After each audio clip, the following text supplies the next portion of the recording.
MacVoices is sponsored by MintMobile.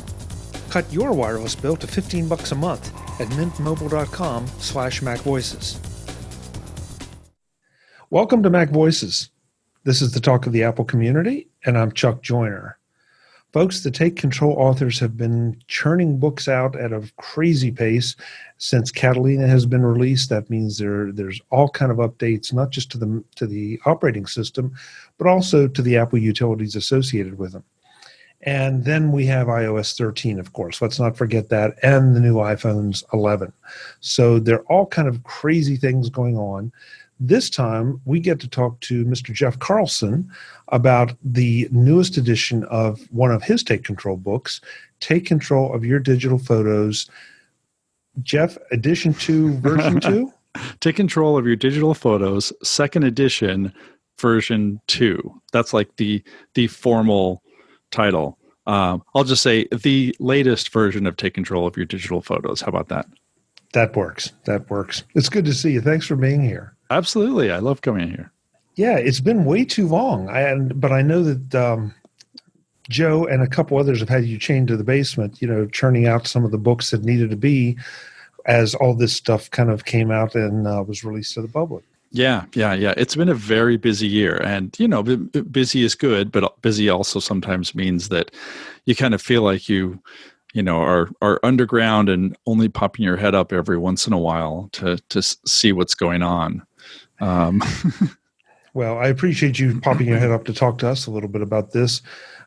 Simply because I think the conversations we've had in the past about taking control of your digital photos have been useful to me personally, and I think they've been useful to a lot of people. And I'm anxious to find out what you see as new and improved or new and different in all the current iterations of what Apple has given us. Yeah. So, what's interesting about digital photos as a topic in general, you figure, I think the first edition of this came out, I want to say 5-6 years ago, actually, maybe even longer. And the landscape of working with photos has changed so dramatically since then. I mean, before it was really geared towards anybody who, had some sort of a digital camera, most likely, a DSLR or maybe a compact point and shoot, and then getting those photos from the camera onto the computer, and then what are you going to do with them there? Well, I'd like to say that that's a solved problem, and yet as technology has advanced, as we've gotten more and more options to do things, I mean, now everybody has a camera inside their phone. It's a really good camera. The idea of always carrying around a dedicated camera is now sort of quickly not so much a reality for most people. Things have changed, and yet we're still dealing with a lot of the same issues, a lot of the same problems of, what do you do with your photos when you get them on your computer? What do you do with them when you get them on your phone? Because digital is so easy, we are taking more and more photos, more and more videos all the time.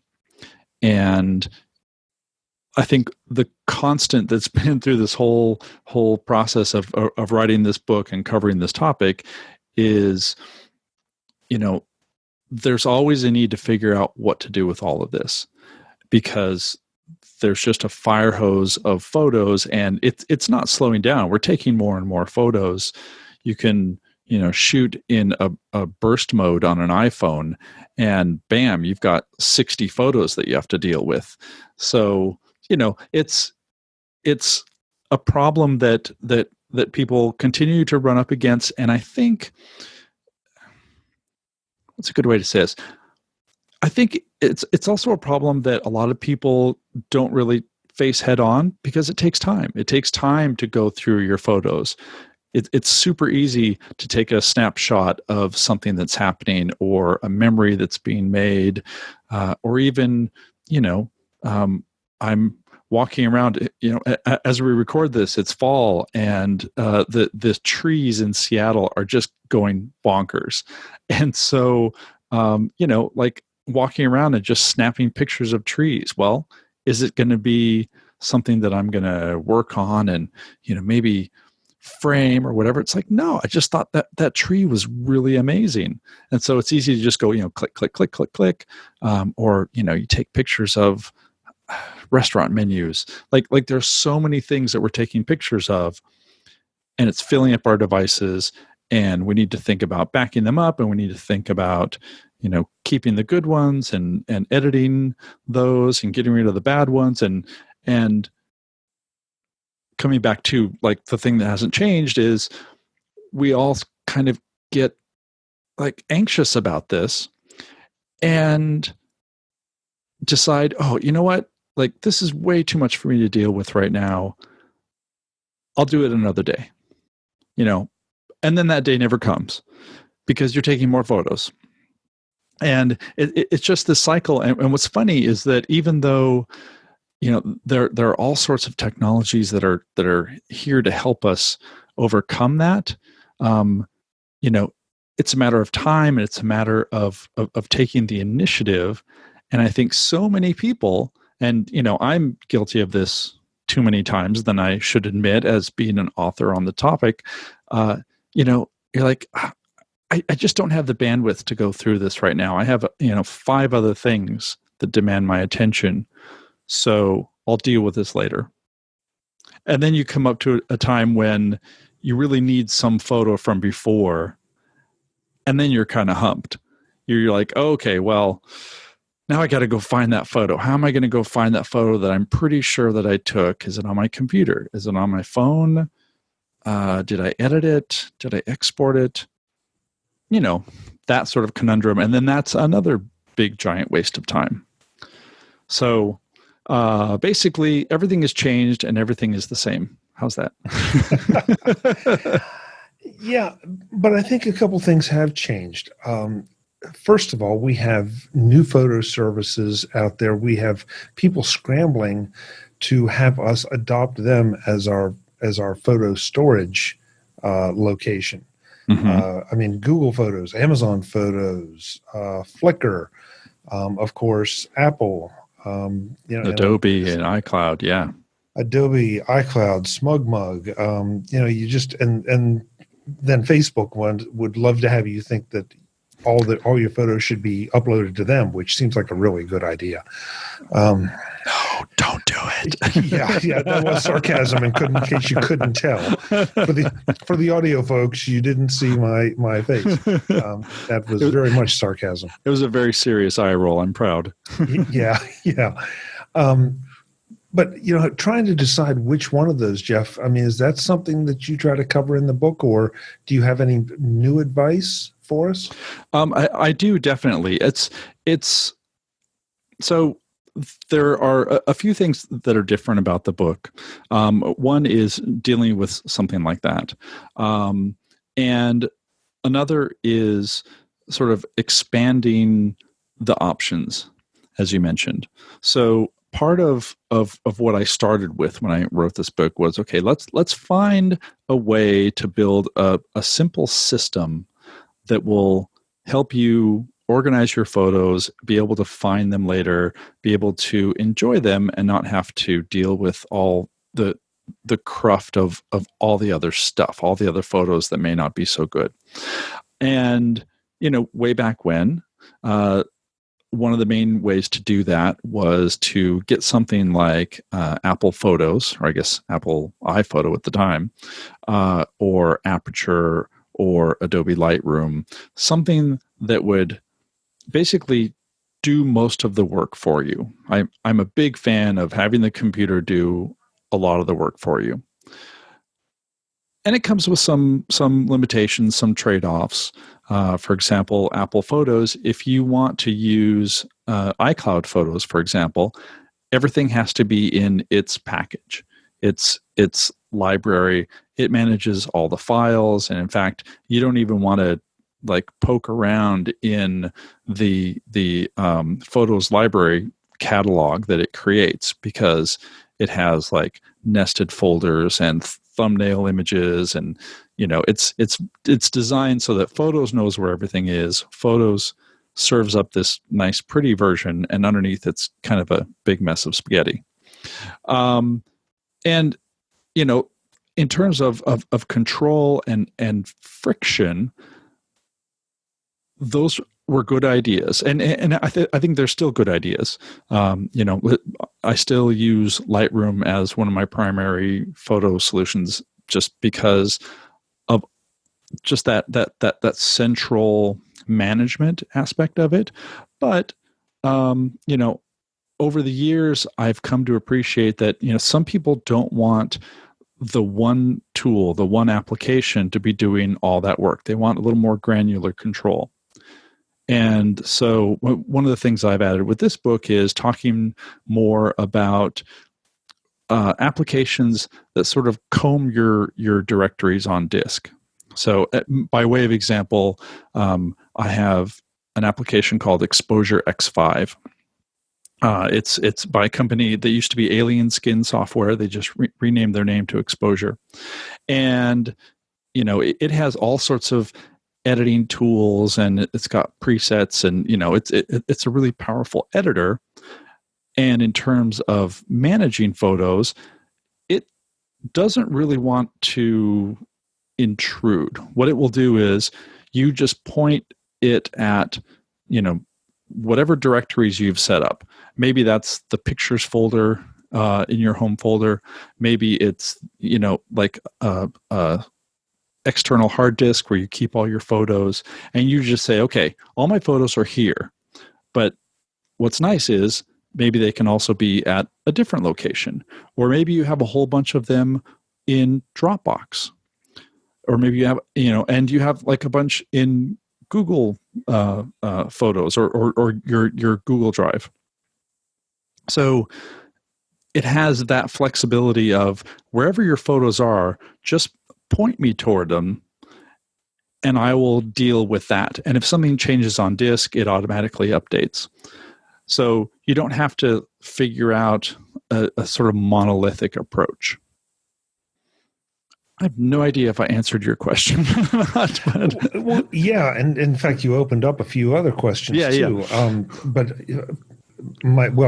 Before we do that, I want to make sure I say one thing that you alluded to a minute ago, and that is, folks, if you have Instagram, go out and check out Jeff's Instagram feed, because no kidding, the photos of this fall in Seattle are absolutely gorgeous. So I wanted to put a plug in for that, because I've been admiring them, and it's like, oh man. No, Jeff, first of all, Alien Skin has been around for a while. They have a great name.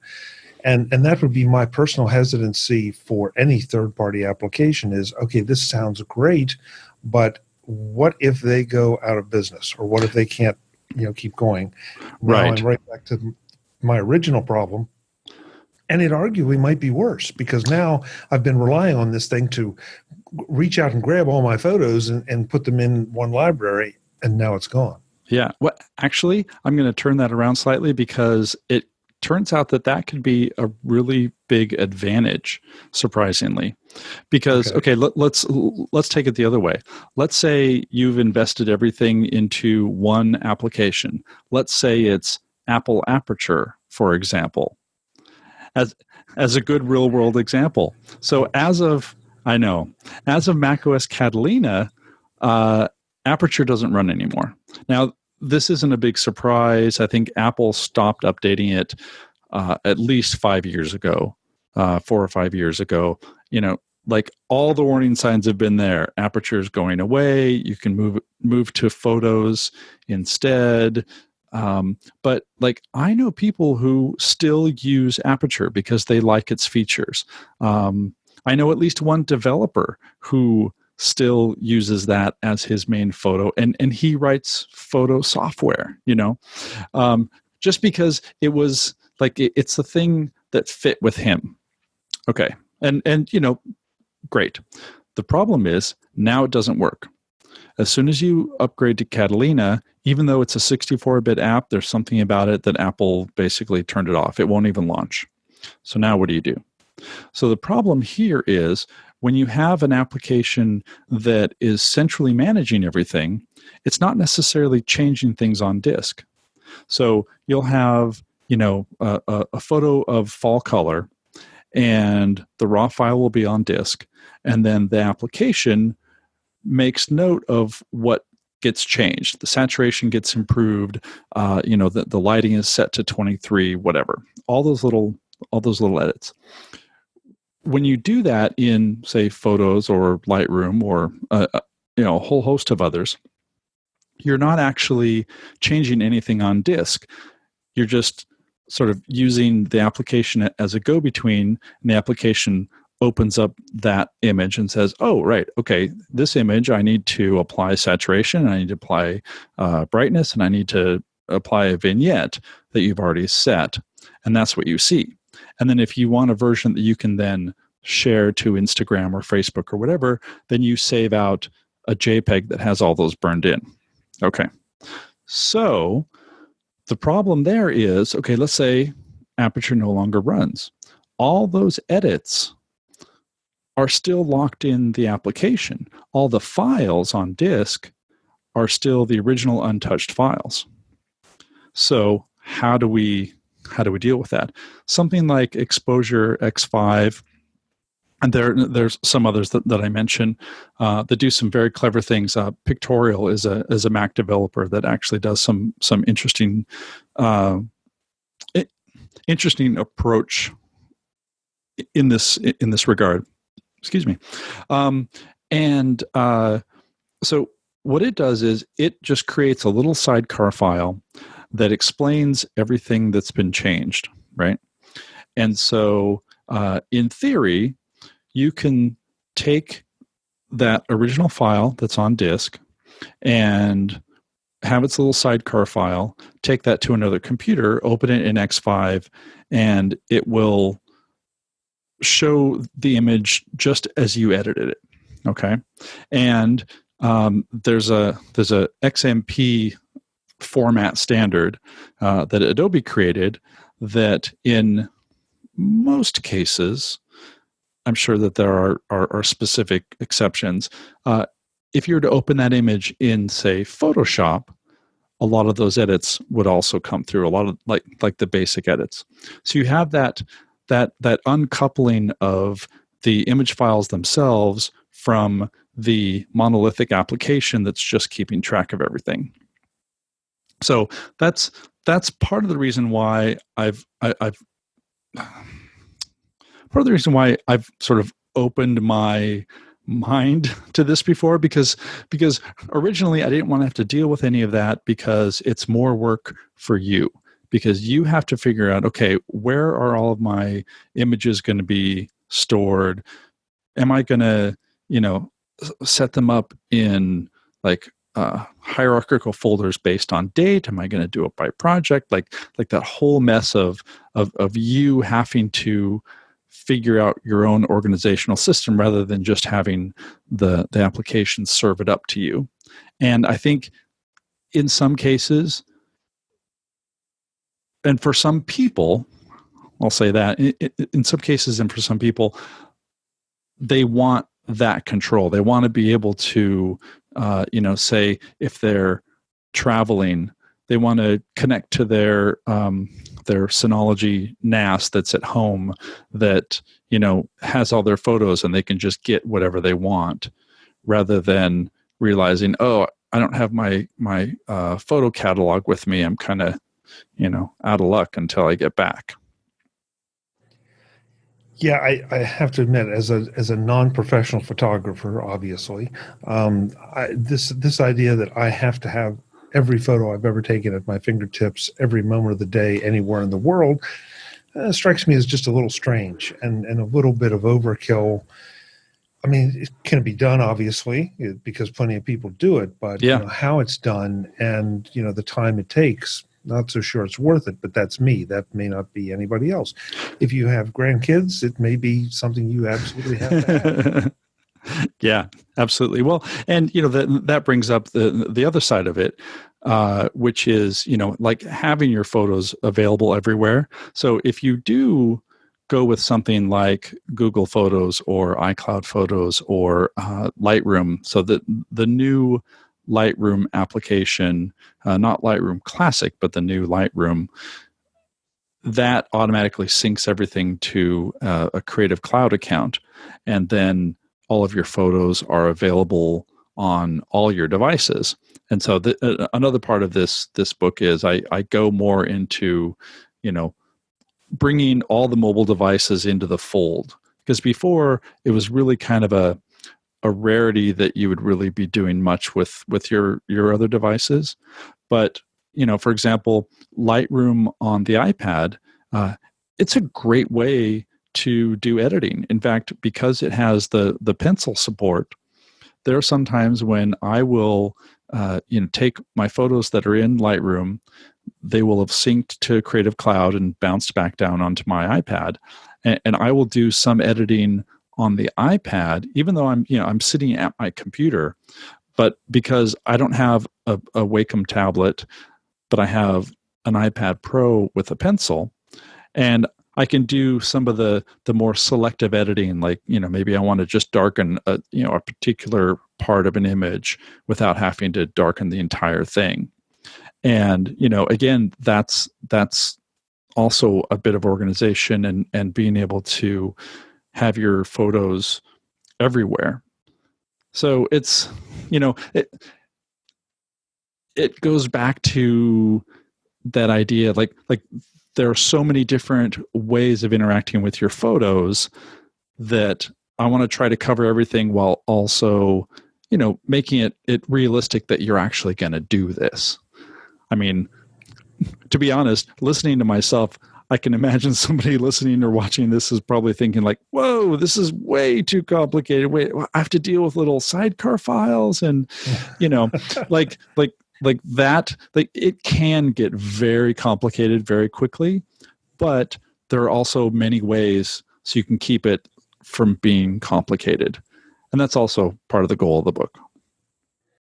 MacVoices is supported by MintMobile. Cut your wireless bill to $15 a month at mintmobile.com/MacVoices. I'm a big fan of doing things better and cheaper, but only if it really is better and it really is cheaper. That's why Mint Mobile really got my attention when I found out that I could get their cellular service for $15 a month. The question was, is it as good or better than what I'm using? I didn't want dropped calls or lack of coverage or limited data plans or all of those other things that can be a real pain when you're trying to get things done. What I found was that with Mint Mobile, my coverage was at least as good, sometimes better, than my old plan from one of the big carriers. Their data plans can be had for 3, 8, or 12 gigs of 4G LTE data, and I get to keep my old phone and my old number, and all my contacts stay in place.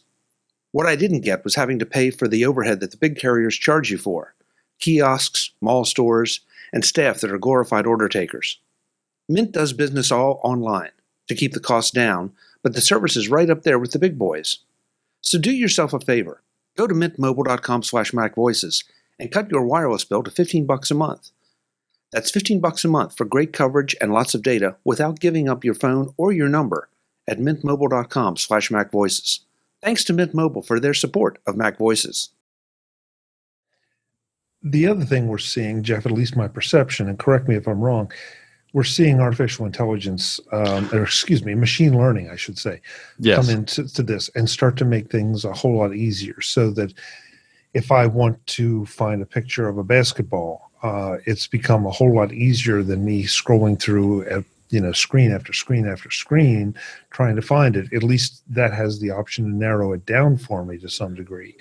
And I think that's Apple's doing that within the system. I'm sure Adobe's doing it as well. Some of the others are probably equally. Well, I don't know. I should ask you, who's doing it well and who isn't doing it so well? Yeah. No, that's a huge thing, and I think part of that, a big part of that, is an outgrowth of the frustration that we started this book project on, which was, So I'm going to sort of do a half step backward.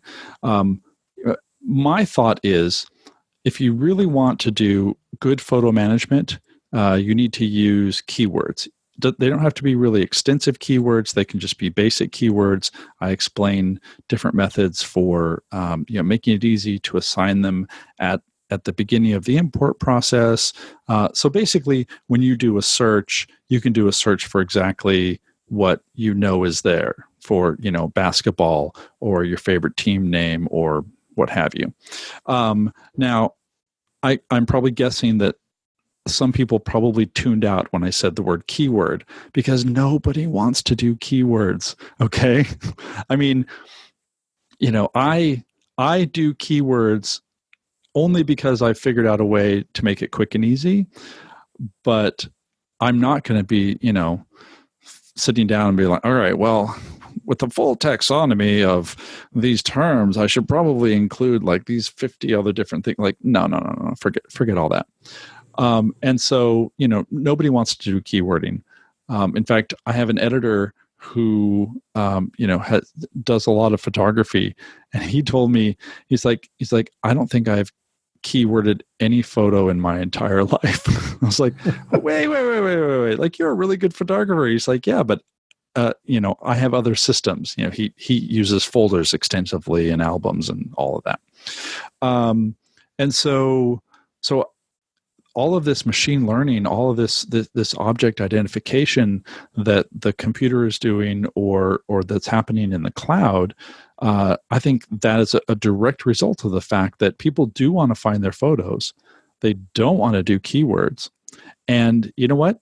That's okay. Like yes, keywords will really take you far. But there are just some people who aren't going to do it. They're not going to take the time. They just don't care. They don't want to.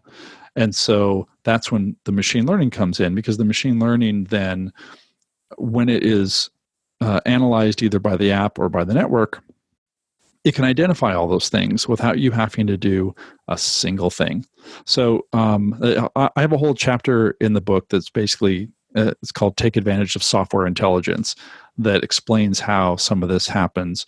I think, to answer your question, Google Photos has been doing a really good job with this. And part of that is because they, have access to petabytes of processing power that, like it's in the cloud. So everything that you upload gets scanned, and there are algorithms that pick out things and pick out faces and pick out objects and scenes. And so, in fact, if you use Google Photos and you have cats or dogs or any sort of pets, it will not only identify the fact that there is a cat in your photo, it, I believe, will identify that, oh, well, this is, Harry, your cat. This is not Sam, your other cat. And you can, do a search for, show me all the pictures that have Harry in them. And it works. So Google Photos does a really good job. Actually, the Creative Cloud, the Adobe tools using Lightroom and Lightroom Mobile, those are really quite good now too. Again, because it's working in the cloud. It's taking advantage of what they call Adobe Sensei, which is their technology for analyzing everything. I should also point out, I have a sidebar in the book that if this is all freaking you out, there's a way that you can have your photos excluded from all that scanning. I mean, it's all anonymized, and I don't believe anybody is, scanning that to target you or whatever. But it makes some people uneasy, and there's a way to opt out of it. And then there's Apple, and I think Apple is doing a fairly good job, but sometimes the interface for getting to it is a little bit hit or miss. Right. Boy, I want to follow up on two things, and I don't want to lose one of them. The first one is the gotchas with uploading photos. And I view what I know about Google Photos is that it limits your resolution, or it will downscale your uploaded images. And that to me feels like a gotcha, because I know this is not supposed to be a backup service, but it's supposed to be a photo storage service. And if I've taken this really great photo, and then I find out that it's been downsized or downsampled or whatever the proper term is by Google, and then I go to get it again, I'm not going to be a happy person. Yeah. Google Photos is great for sharing, and it's great as a sort of backup of a backup. Because I believe that the actual image resolution is the same, but it's doing a lot more like JPEG compression, and you have to pay extra if you want to upload RAW files, which take up a lot more storage. For the free tier, you can upload pretty much anything, but it's going to reduce the quality of it. And to be fair, when I say that, when you're looking at it on the web, you're really not going to notice.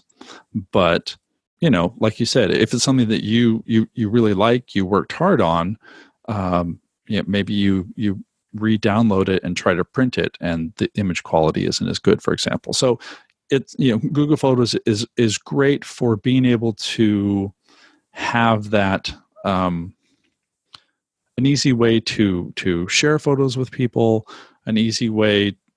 If you like having a lot of these features, a lot of the companies now are incorporating features of, here's what happened this day 4 years ago, and here's a slideshow of photos from your trip to New York City. Like it's also using machine learning to pull together those sorts of things. And Google, I think, kind of pioneered that, and the others are doing that too. That can be fun. That can be good.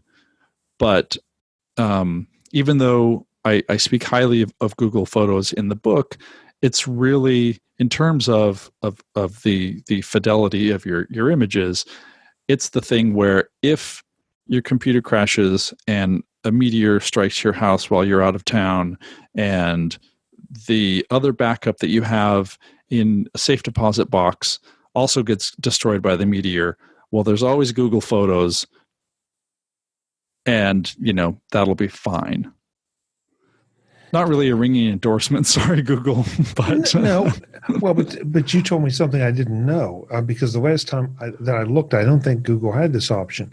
That if I can pay to upload my full size images, I'm a happy person, because at least you're giving me that option. It's not like you're offering me this service, but I'm guaranteed to be hamstrung. Right.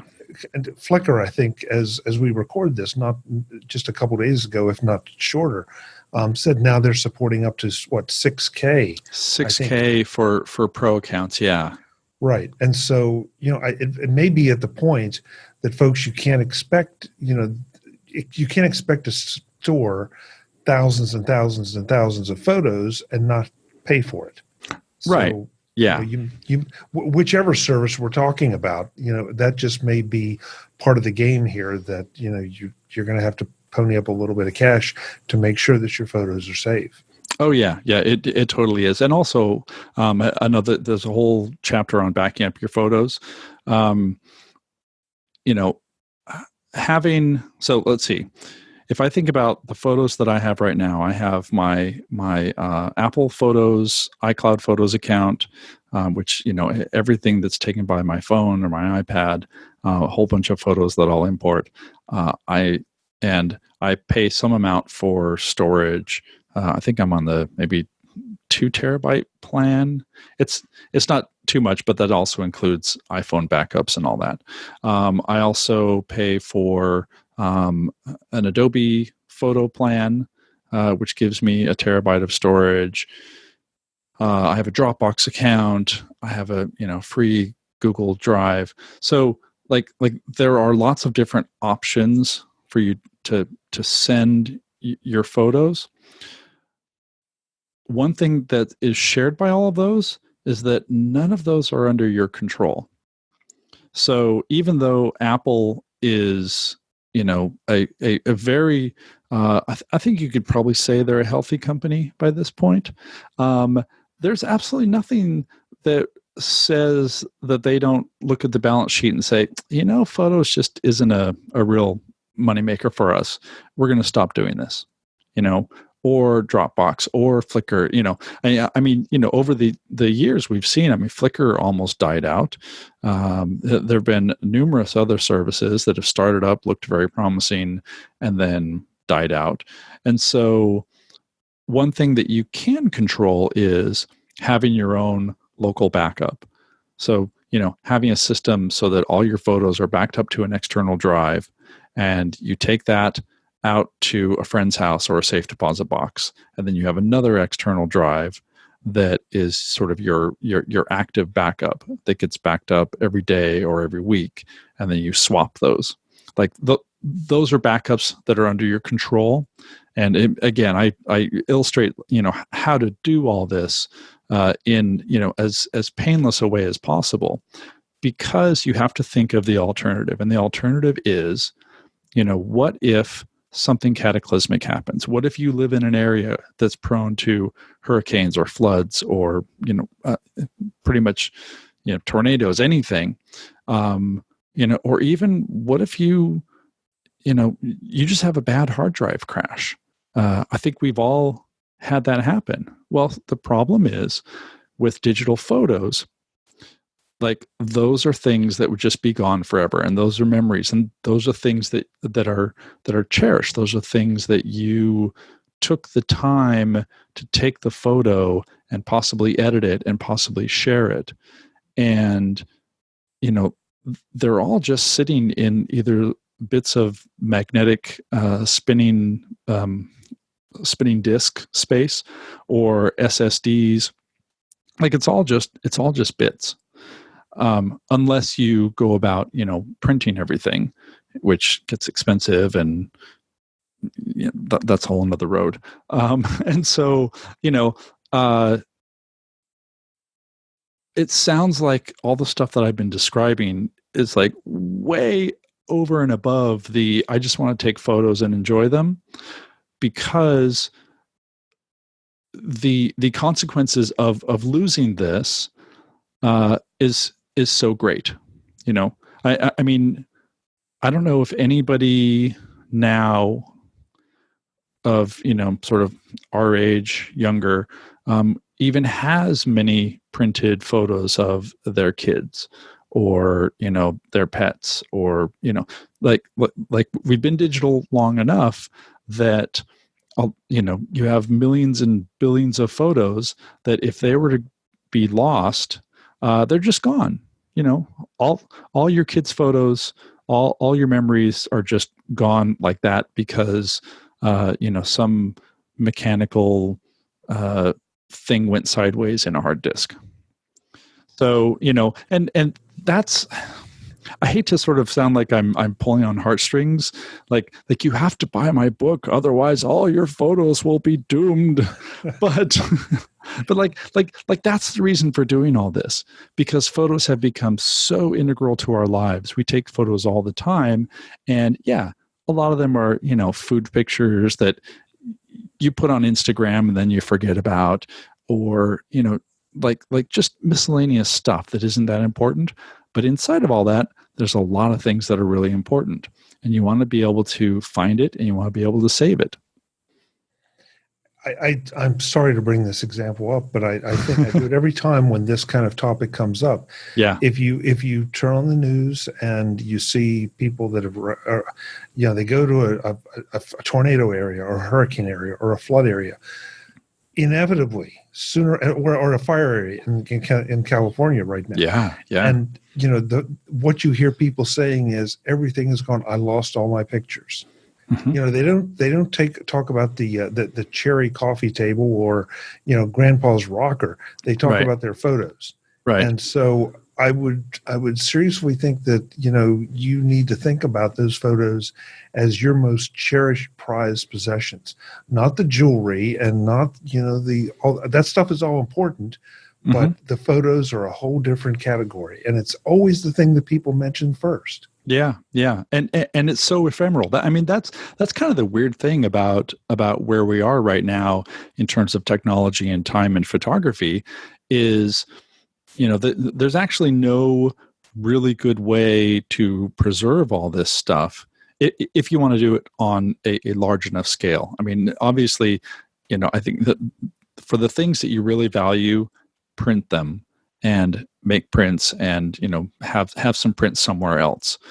I say that as a total hypocrite, because I rarely print anything, because it takes time and it takes money, and to get really good prints is an investment in the equipment to do it, or send it out, or like all these options just unspool in front of you, and you're like, oh, I can't even handle that.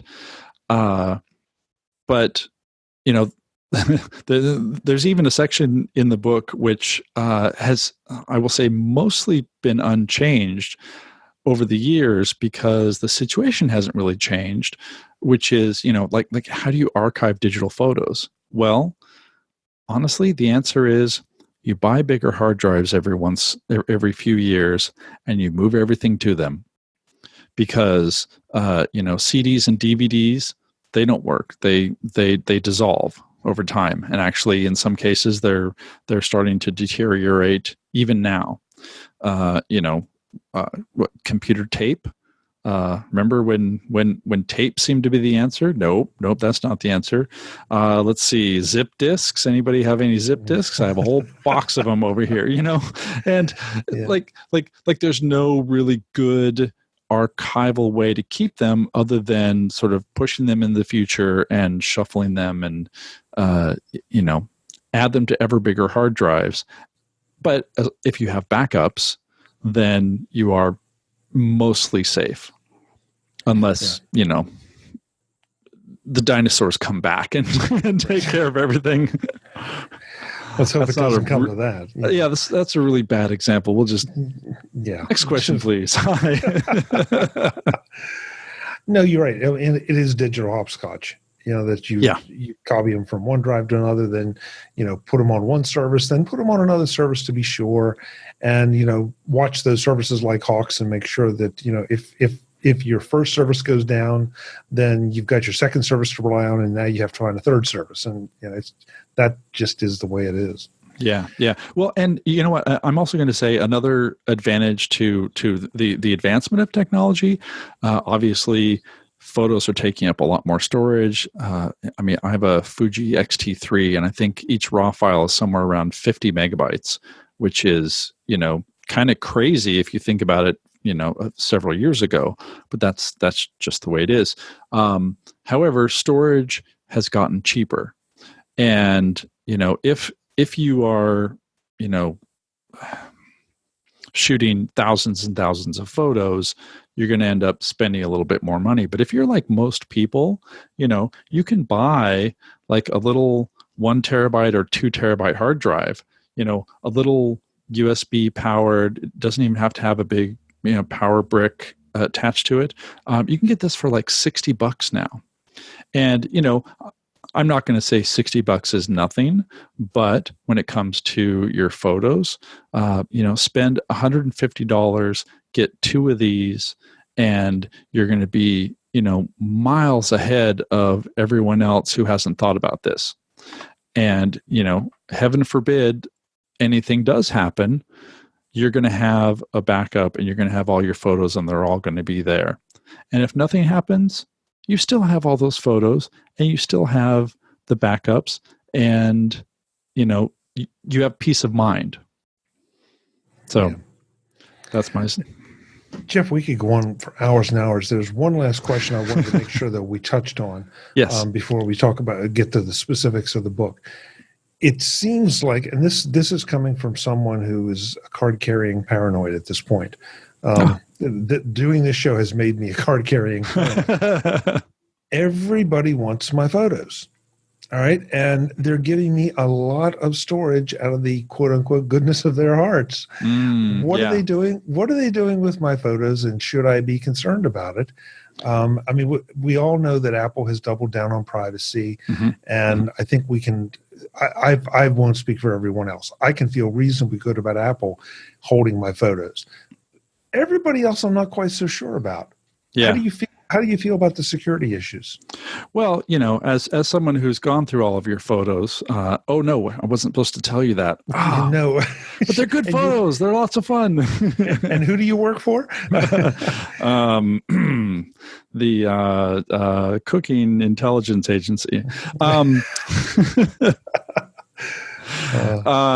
So no, that is an excellent point, and I agree. Apple, like, they've made security as one of the pillars of their business, and that's great. What the companies are doing? So let's just sort of break it down. You have photos and you upload them to a server, sorry. You either upload them to a server like Flickr on purpose, or you have something like iCloud Photos that automatically uploads them, or Creative Cloud that automatically uploads them. So there are a lot of services that do that. What they're doing is they're basically scanning everything, but they're doing it and looking for objects. They're looking for, looking for scenes, looking for identifiable things that they can sort of feed into the big machine learning maw, I guess would be a way to say it. So that, it's just continually building up this knowledge of, okay, here's a face. Here's a face. It looks like it matches all the characteristics of a man. Here is, based on shape and color, this looks like a tree, and maybe this looks like, a certain kind of flower, and this is a barn, and this is, this shot is mostly white, and it's got some sort of curving swoop, so maybe that's a snowy scene. And, you feed millions and millions and millions of photos into those sort of processing algorithms, then they start picking out things, and then the other end of that is we can type in something and say, show me all of my winter pictures, and it will do a really good job of showing you all the pictures that either include snow or look like snow, or maybe have a Christmas tree in them or Christmas lights, and that advantage for the consumer. The advantage for the companies is that they can, better fulfill those out, better develop those algorithms, so you get better results. What you're really asking, though, is, okay, now are they going to use that to, better sell you something, and or take your information and sell it some other way? From what I can tell, that doesn't seem to be happening in a way that would sort of impact you personally. They've all said that everything is anonymized, and I think for the purposes of the machine learning, like, it really doesn't care if that's your backyard versus my backyard, and so it's just trying to grow the machine, as it were. Now, that said, I don't entirely, I'm not entirely tinfoil hat free, because you have, say, Amazon, and Amazon keeps getting caught, having to say, oh, well, yes, our Alexa devices, well, maybe they are listening. No, they're not listening. Somebody's listening. Well, they're not really listening to you, except we have this marker that can trace back to you. And, they are not engendering a lot of trust. Google, surprisingly, even though Google is all about, accumulating all sorts of information, from the outside, they do not seem as if they are using that for evil. Now, I think that the companies are probably using it so that they can, identify other services and such. I'm trying to figure out how best to explain this. Like I don't think that they are seeing. Okay, take a step back. I don't think. Let's say if you have a cat and you have lots of pictures of your cat, I don't think they are using that to say, this person must have a cat, therefore he needs to see more, ads for cat food, or cat toys or whatever. I say that, however, not really knowing, because, I'm sure people who have, like they were talking on the phone and they mentioned something and suddenly a Facebook ad popped up that included that thing, So, yes, I guess I'm feeding into your paranoia after all. Well, I think it's something that we need to just make sure that people go in with their eyes wide open. I mean, I'm only partially joking about the paranoia. Yeah. But when I think about, okay, I upload 100 photos to service X, pick any of them, and they go through the metadata, so they know when the photo was taken, they know where it was taken, they know the time of day it was taken, they know the equipment that it was taken on, the camera or the device. So that means that they know that I am, say, an iPhone owner versus an Android owner. I mean, you can extrapolate so much information out of a simple photograph that has nothing to do with the photograph of Fluffy the cat, but it has everything to do with everything else. So just be aware of some of this and what it is you're potentially sharing. Yeah. Well, and you know what? Part of what you're getting at is I think the big problem here is that they are all black boxes. And I don't think any company has been very good about saying exactly what they're doing with the data. I think Apple tends to be a little bit better, but at the same time, they got caught because they had people who were listening to snippets of Siri messages, HomePod or phone messages, just to verify that the accuracy was good. But that's not something that they had disclosed, and so or given people the opportunity to opt out of. And now they got caught. I think they did the right thing by saying, yes, we didn't really see this as an issue, but now you have to agree that this is okay, and there's a way that you can opt out of that. Google, Facebook, you just have to trust them. And there have been varying levels of trust. Facebook, I don't trust remotely. Amazon, I don't trust. Sorry, hometown business. They, right now, I have no interest in getting an Amazon voice device in my house.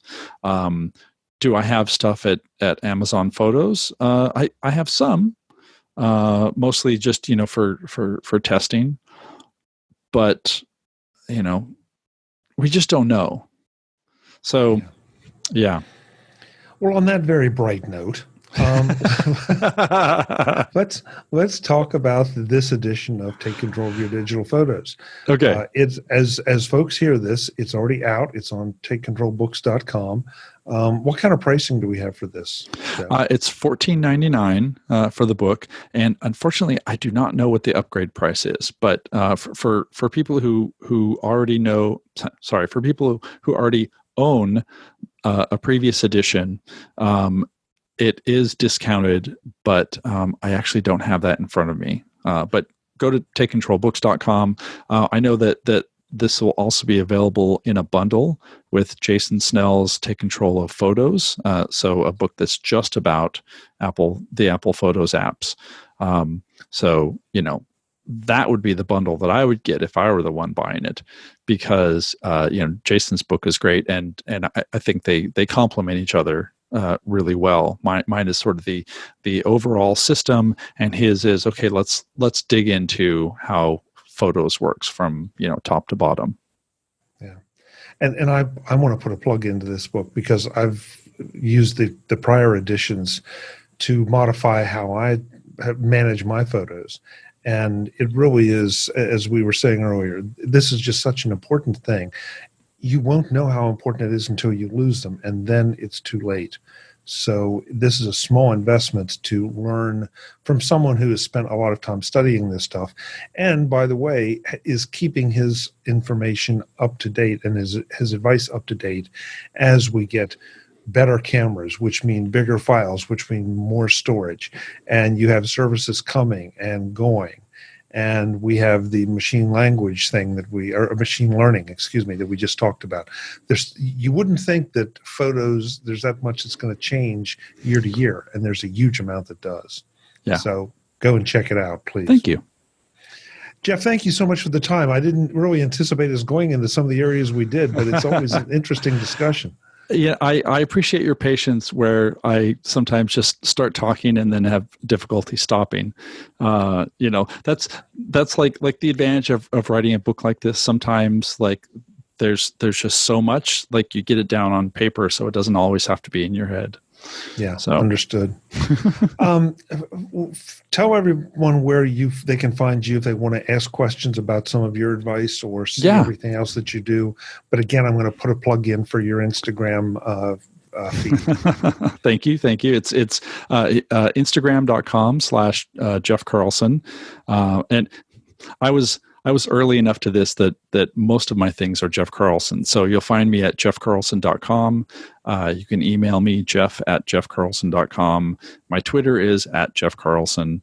Facebook, I was late, so I'm like Facebook /Jeff L. Carlson. But, it happens that way. And actually, I'm going to do sort of a reverse plug for something related to what we were talking about at creativepro.com.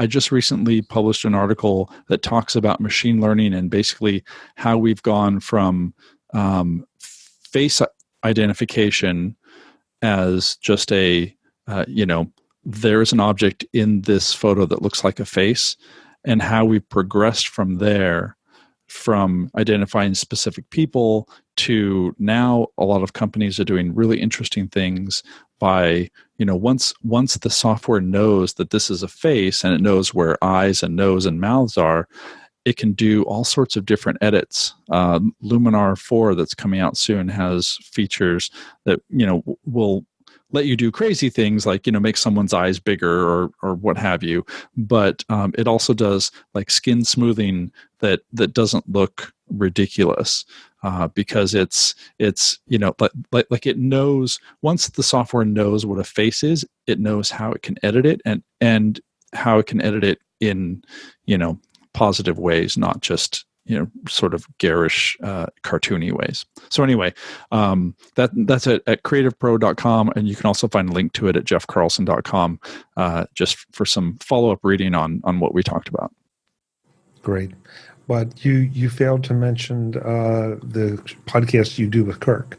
Oh, you're right. I'm so sorry. Come on. Go to, thank you. Photoactive.co. Kirk and I, Kirk McElern and I do this podcast every 2 weeks that just talks about photography. And we do it from the point of view of, we don't focus on gear because there are plenty of podcasts out there that talk about photo gear.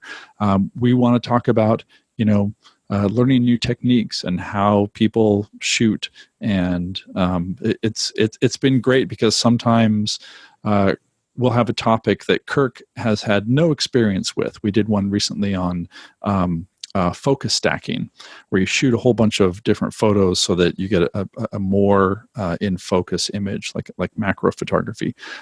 He had never done that, and then we have other times where his breadth of knowledge of like the history of photography comes to the fore. So it's a good listen. We enjoy doing it, and it's only about 30 minutes for each episode. So, which you'd be surprised listening to me talk today, but we can restrain ourselves.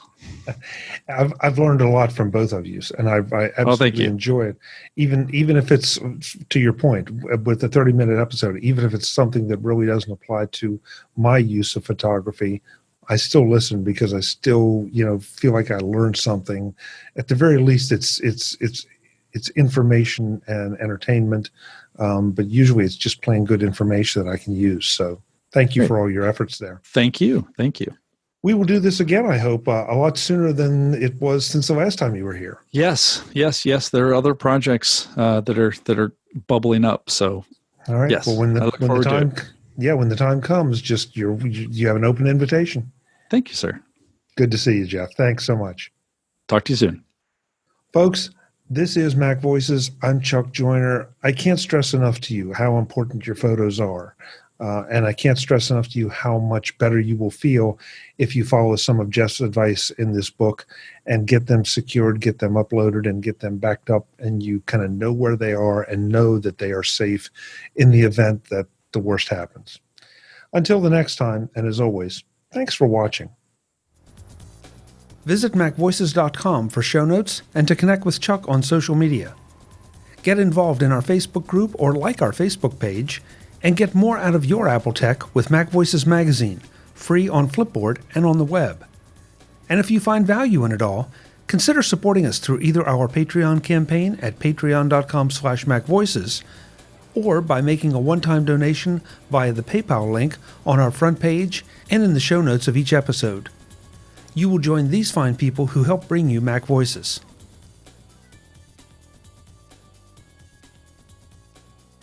Advertising handled by Backbeat Media at backbeatmedia.com.